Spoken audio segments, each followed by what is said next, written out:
O Senhor esteja convosco. Proclamação do Evangelho de Jesus Cristo segundo Marcos.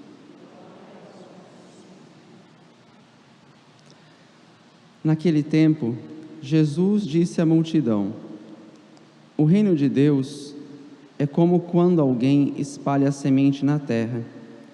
Ele vai dormir e acorda, noite e dia, e a semente vai germinando e crescendo. Mas ele não sabe como isso acontece. A terra, por si mesma, produz o fruto. Primeiro aparecem as folhas, depois vem a espiga, e por fim os grãos que enchem a espiga. Quando as espigas estão maduras, o homem mete logo a foice, porque o tempo da colheita chegou. E Jesus continuou: Com o que mais poderemos comparar o reino de Deus? Que parábola usaremos para representá-lo? O reino de Deus é como um grão de mostarda, que ao ser semeado na terra, é a menor de todas as sementes da terra. Quando é semeado, cresce e se torna maior do que todas as hortaliças. E estende ramos tão grandes que os pássaros do céu podem abrigar-se à sua sombra. Jesus anunciava a palavra usando muitas parábolas como estas, conforme eles podiam compreender. E só lhes falava por meio de parábolas, mas, quando estava sozinho com os discípulos, explicava tudo. Palavra da salvação.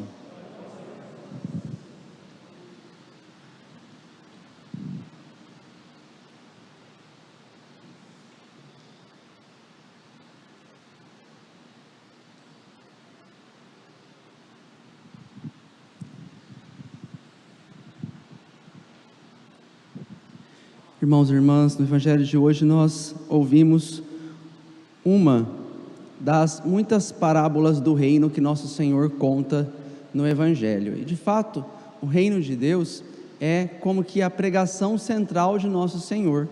Se nós lermos os Evangelhos, nós vamos encontrar lá que repetidas vezes Jesus fala a respeito do reino de Deus. Ele dá uma primazia a respeito desse assunto e da necessidade de nós nos convertermos para participarmos deste reino.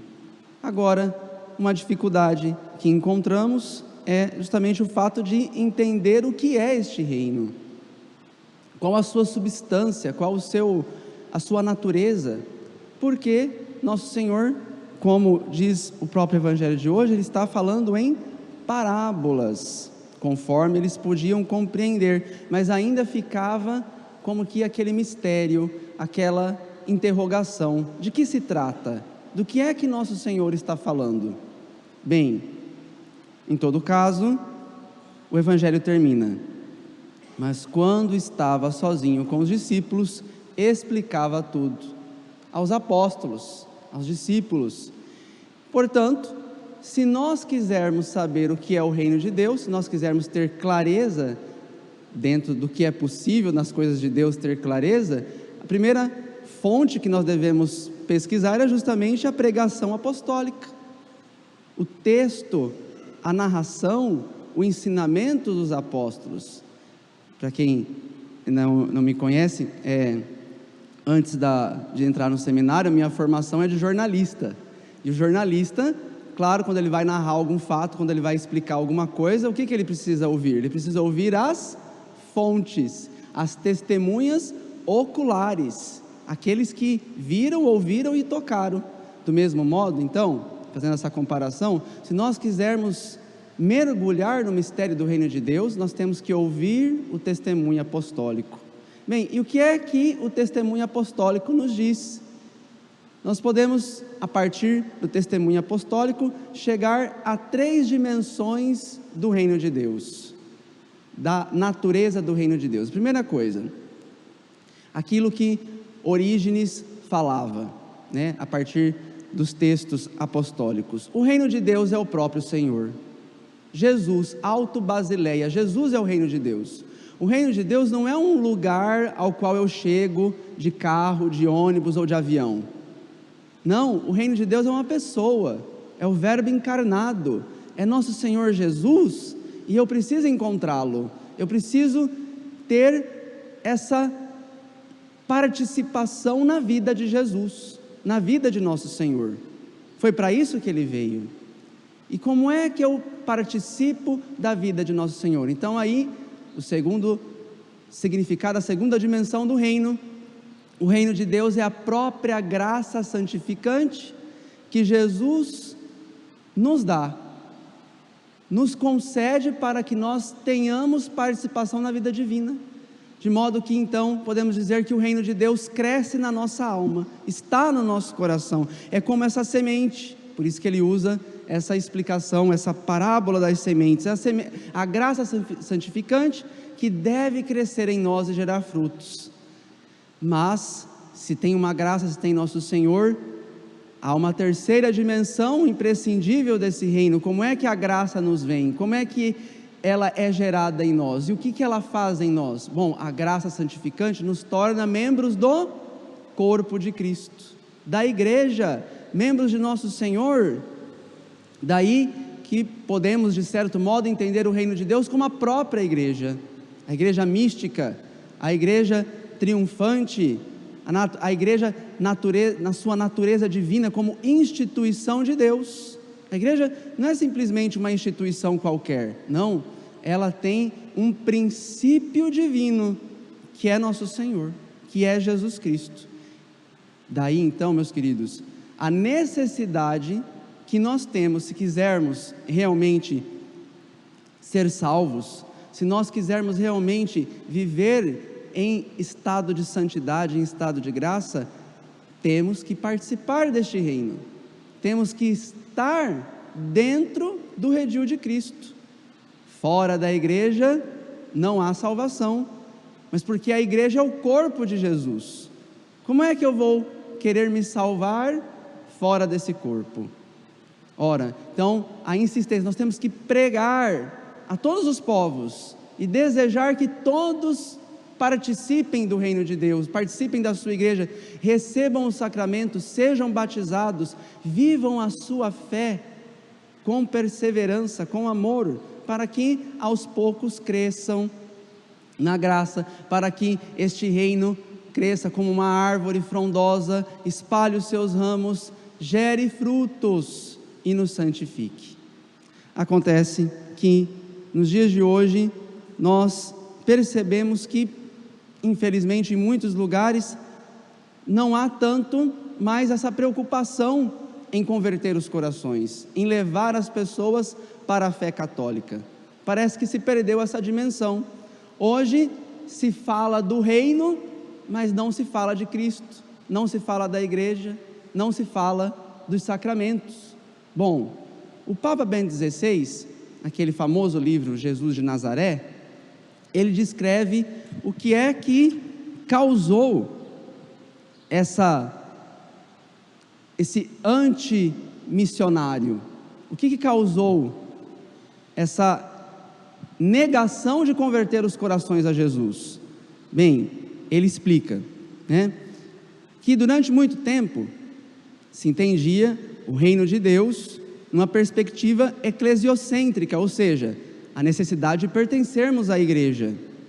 Depois se passou a uma visão cristocêntrica. Por quê? Porque, não, tem muitas igrejas, as igrejas dividem, se a gente ficar falando de igreja vai dividir o povo, aquela conversinha, placa de igreja não salva ninguém, então vamos falar só de Jesus, porque daí Jesus, todo mundo crê em Jesus. Já ouviram essa expressão? Jesus sim, religião não.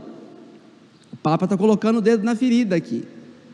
Depois ele fala assim: no entanto, não é só a igreja que é fator de divisão, mas também Cristo, na medida em que ele pertence apenas aos cristãos. Então, não vamos falar mais de Jesus, porque Jesus divide, tem as outras religiões que não creem em Jesus. Aí o Papa: assim se passou do cristocentrismo para o teocentrismo, e pensava-se que se estaria mais próximo da comunidade das religiões. Então vamos falar só de Deus, porque Deus é todo mundo crê em Deus, tudo mesmo Deus, não importa.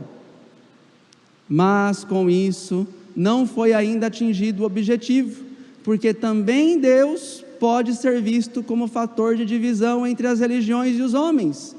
Porque, e aquele pessoal que crê em vários deuses? E os politeístas? Como é que fica? E aqueles que não creem em Deus nenhum?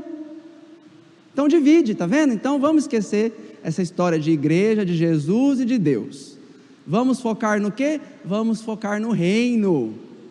O Papa põe o dedo na ferida mesmo, ele fala assim: por isso devia ser dado o passo para o reinocentrismo, para a centralidade do reino.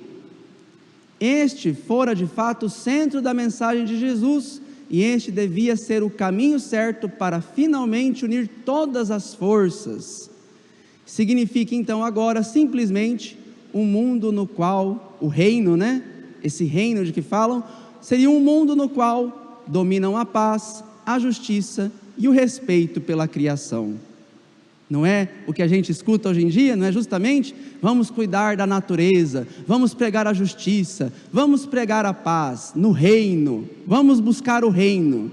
Aí o Papa diz, mas escuta aqui, se você tirou a igreja, se você tirou Jesus, se você tirou Deus, o que é esse reino e essa justiça, essa paz, esse cuidado da criação, se não só a proposta de mais um reino mundano, de mais um reino dos homens?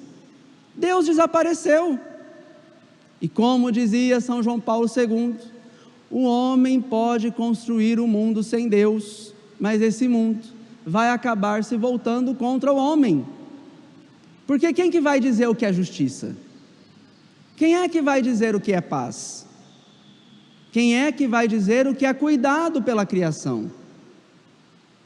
Ora, justiça para alguns grupos é perseguição, paz para alguns grupos é ditadura, cuidado da criação para alguns grupos é aborto. Como assim?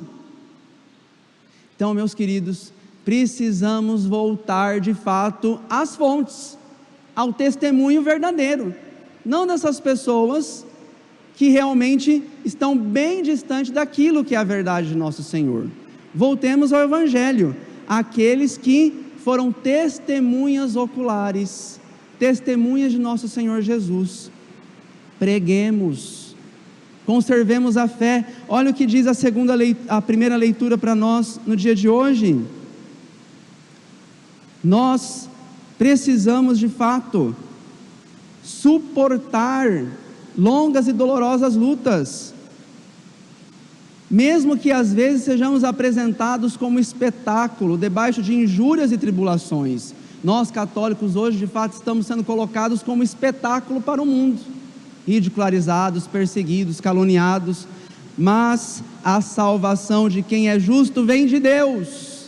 É o salmo de hoje, a salvação de quem é justo vem de Deus, não de um reino qualquer criado por seres humanos. Esses reinos só vão causar decepção. Voltemos para Deus. Daí, lembrando no dia de hoje, que este ano de 2023 marca o centenário de uma publicação importantíssima aqui no Brasil, que todos deveriam conhecer, para finalizar, uma dica de leitura para vocês, Este ano, 2023, marca o centenário do lançamento do livro do Padre Leonel Franca, A Igreja, a Reforma e a Civilização. E esse livro foi justamente uma resposta que o Padre Leonel deu para um pastor protestante, que dizia que a causa de todos os males na América Latina seria a Igreja Católica. O Padre Leonel Franca, que na época era só um seminarista, veja só a inteligência desse homem, escreveu um grande livro em defesa da igreja, e este livro causou tanto impacto na opinião pública naquela época, que muitos protestantes se converteram à Igreja Católica, porque viram a verdade proclamada com toda clareza, a verdade dos evangelhos pela pena do Padre Leonel Franca. E ele recorda, só umas palavras do Padre Leonel: a Igreja Católica, meus queridos, eis a grande realidade divina da história. Olhos apaixonados vendam-se, fecham-se voluntariamente para não haver. Mas hoje ela está aí forte. Olhai-a de relance, ou melhor, examinai-a com uma curiosidade minuciosa e exigente. Não descobrireis um só dos sinais humanos da senilidade das instituições, e ela não morreu, nem morrerá, porque é divina, e por isto é que nós a amamos. Amamo-la não só porque é grande e de uma grandeza histórica, grande pela sua autoridade na ordem da inteligência, santa pela santidade dos seus santos, mas porque é o instrumento visível da nossa salvação. É na terra a continuação de Cristo, que invisível opera pelas suas mãos, fala pelos seus lábios infalíveis, santifica pelos seus sacramentos. Eis a glória da Igreja Católica, meus queridos. Não percamos a oportunidade de sermos bem católicos, ainda mais nesses tempos em que tudo contribui para sermos pagãos. Sejamos valentemente católicos e tenhamos a coragem de dar testemunho para que as outras pessoas se sintam encorajadas a vir para o reino de Deus, para o corpo santo de Cristo, de onde emanam todos os sacramentos da salvação e fora da qual não há salvação. Louvado seja o nome de nosso Senhor Jesus Cristo.